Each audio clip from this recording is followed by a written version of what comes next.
Welcome to 21st Century Learning, exploring the intersection of education and technology. This is episode number 2.08, and you're listening to the EdTech Talk channel of the World Bridges Network. Today is April 30th, 2014. I'm Alex Burgone. And I'm Vinny Vrotny, and Arvin Grover, our other member of our conversation.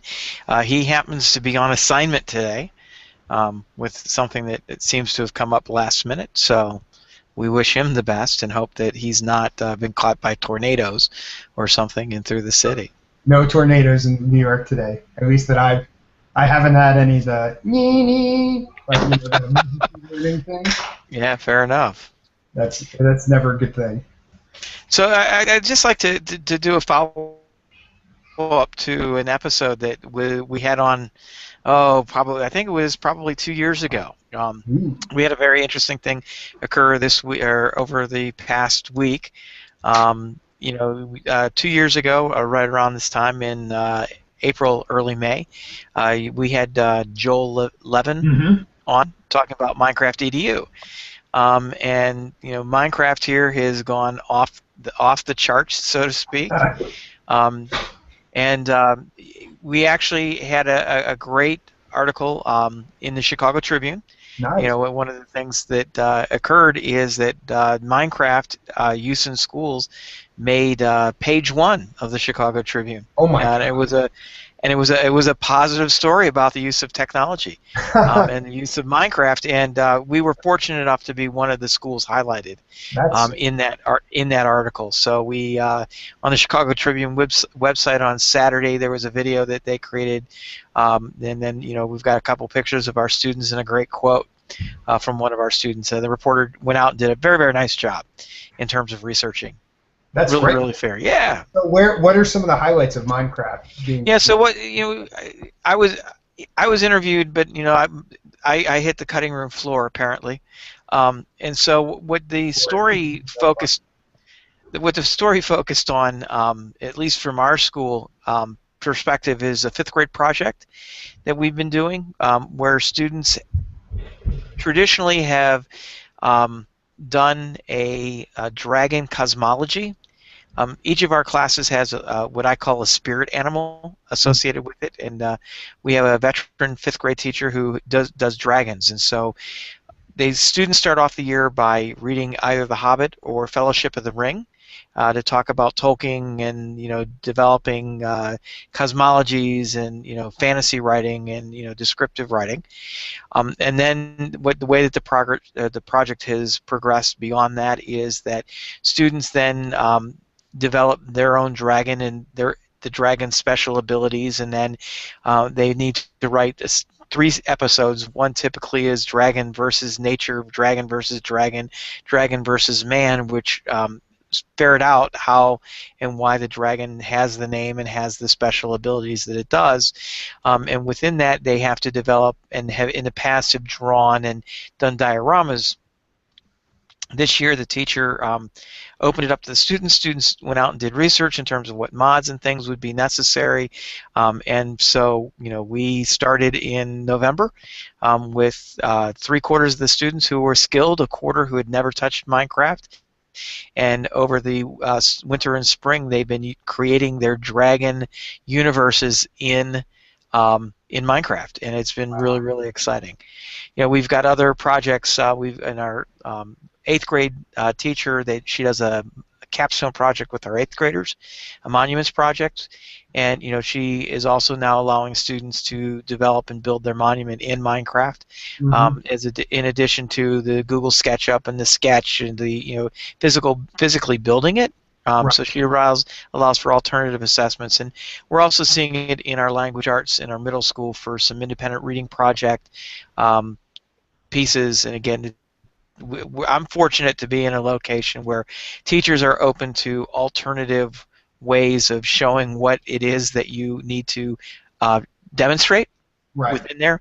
And so we had a student develop the Huck Finn and the world of Huck Finn, and took us on a journey through Minecraft, as well as just recently 4 7th grade students who they're studying medieval villages and recreated a medieval village with dragon and moat and peasants' quarters, and did an awesome job. And so it's having had Joel on a couple years ago, it was great. Right. And just Yeah. allowing kids to immerse. And he's really kind of like that. It's wild when you think about how far it's come since then, and how he was just kind of getting Minecraft EDU off the ground. And we've actually here at Singing Country we've done a few projects where kids have modeled kind of the worlds they're studying in Minecraft, kind of similar to what you're talking about. So we did last year, one of the groups modeled Venice in Minecraft, and this year we have a group of 7th graders who are building the Parthenon. Yeah. There's a group that's there's a group that's doing what? There's a group that's actually recording. They're building it physically, Right. Physically, and then they're doing it electronically. And it's interesting. I mean, I think that like there's kind of this perception, and it's trying to figure out what the difference is between real life. Like if they really model the Parthenon, you can watch them and you can say, you need 18 columns, and if you have 17, it's not working. And versus like just moving them around in Minecraft, right? So the question like we're having is like, what are the similarities and what are the differences, and what is that alternative assessment? How do you kind of, is there a measure? Is there not? It's fascinating. I think it's a great conversation. That whole assessment model, in terms of capturing how make it goes back to how do we make one's thinking visible, right? And and the depth of research. I mean, if you just take a look at the projects that have typically gone into Minecraft, the depth of research which has gone on and the depth of knowledge is oftentimes far greater because of the immersive environment. And again, I acknowledge that it's not for everyone. I mean, and so it's not, other than this Dragons class where everybody really wanted to move in this direction, including those who didn't have Minecraft accounts. And right now, again, we started with them in November. And November and December were really to help bring them up to speed. And you're in a classroom now, you wouldn't be able to tell who was who, right, in terms of those skill levels. So the kids did a great job. But it's also, from my perspective, one of the really awesome things is just to have a teacher who is willing to take a leap of faith, and to expose vulnerability. She doesn't know Minecraft, right? And but to be comfortable, you have to trust and let the kids be the experts and all of that. I mean, those are really important kind of skills. Yeah, and it's hard. Yeah. So I mean, I've posted a lot on my blog over the last week in terms of the teachers' reasons for bringing this onto the classroom, and a link to the article or to the video which was in the Tribune over the weekend, and I'm working on the follow-up to the article, so that just to kind of give my sense and my depth and just all the different things that we're doing. So. That's excellent. It's fun when things work out like that. It's good. Yeah. Yeah, I mean, it's such an interesting thing. When how newspapers and kind of mass media still have this kind of importance, and when you get covered, it's a really, really wonderful thing. And when the coverage turns out to be positive and good, it's even better. Right. Especially around technology and a game, like something that could be considered a game and can be kind of undervalued. Right. Yeah, and that was what was really, really great. I mean, Dan Rezak, who's a local public school teacher, was featured in the article, as well as Joel, and they had some great research. And then day or two after it gets released that a group has completely done the country of Denmark, and has modeled the entire country of Denmark in Minecraft. And I remember when Fred Bartels' kids, he had a student who had modeled. He was at Rye Country Day, and they had modeled downtown Rye, and the town council. Have you heard this story? No, I haven't heard this story. So they were in SketchUp. It was like early SketchUp. It was before Google purchased SketchUp, so it was like an independent project or independent company, and a kid modeled downtown Rye in SketchUp, and the town council hired him to do a redesign of all the storefronts. Like they were doing like a town redesign, and they like wanted to change the paver color and all this stuff. And so the town council actually hired this kid to update his SketchUp model so people could walk through it in a 3D environment. And if they'd hired an architect, it would have been like tens and hundreds of thousands of dollars, and he did it for like $1,000 or something. So he was like sophomore in high school. Well, and I remember back in '94, there was a product called Vertus Walkthrough, which was a modeling program, even pre-SketchUp. Right. And the school that I was at was celebrating their 100th anniversary, and so what we had the week-long immersive class, and so what we did is different students took the original buildings on campus from after the 1926 building phase, and we redesigned built campus in this. God, we were running on Mac LCs, and with maybe 512 megabytes of RAM. We really had them pushing. We were really pushing it at that point.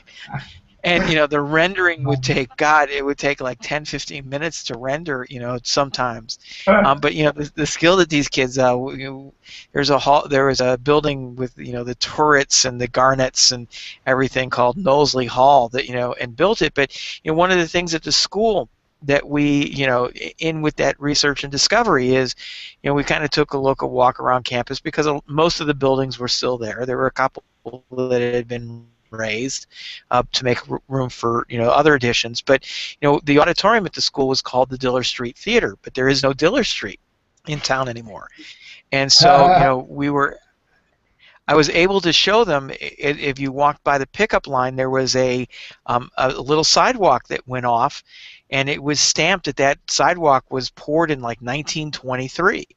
And I said, okay, let's take a look back. And as we took a look back, this was midway on the fields. It was the driveway coming up into the parking lot. And I said, this is where Diller Street was. And as part of the history of the school purchased the land to the north of Diller Street, giving up some right-of-way for the railroads so that they could expand the railroad lines, and they got the fields to the north, and they paved over Diller Street. So the theater actually really was off of Diller Street originally, and it just kind of brought into life these immersive things and allowed you to get into a lot of cool history. That's wild. Yeah. We're on 13th Street here in New York City, and Bank Street ends at the Village is where all of the crisscross streets in New York City stop, and the grid starts on 13th Street. And okay. So when we were doing renovations in our backyard, within the last 20 years, they were digging up paver stones from where Bank Street used to be. Right. It used to, like same kind of thing. When the grid went in, they just paved over and built new buildings on 13th Street and paved over what Bank Street was, and we dug up some of the pavers that had been buried 100 years ago. Yeah.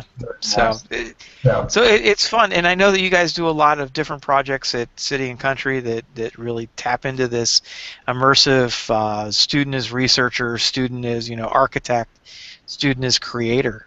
Which is the genesis of the maker movement. Right. It's the creation, and creating is so important. So trying to figure out how we do that, and I think the what you're pointing to is Minecraft as what we would call here a basic material.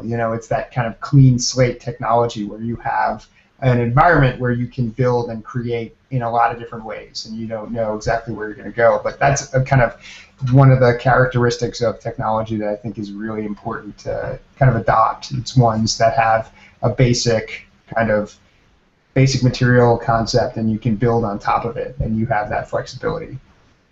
Well, isn't that what a word processor is? You start with a blank piece of paper and build from there. So. Yep, and it's just like a piece of paper is, and all of those other basic technologies. The mighty pencil. Yeah. So you want to? I think that we've exhausted this. Do we want to wrap up? And yeah. Thanks, Vinny. That was a really cool. Congratulations on that article. Looking forward. Yeah. So thanks everybody for listening to 21st Century Learning, Exploring the Intersection of Education and Technology for April 30th, 2014. If you have questions or comments, please use the Twitter hashtag EdTechTalk. We'll see you all in the next couple weeks.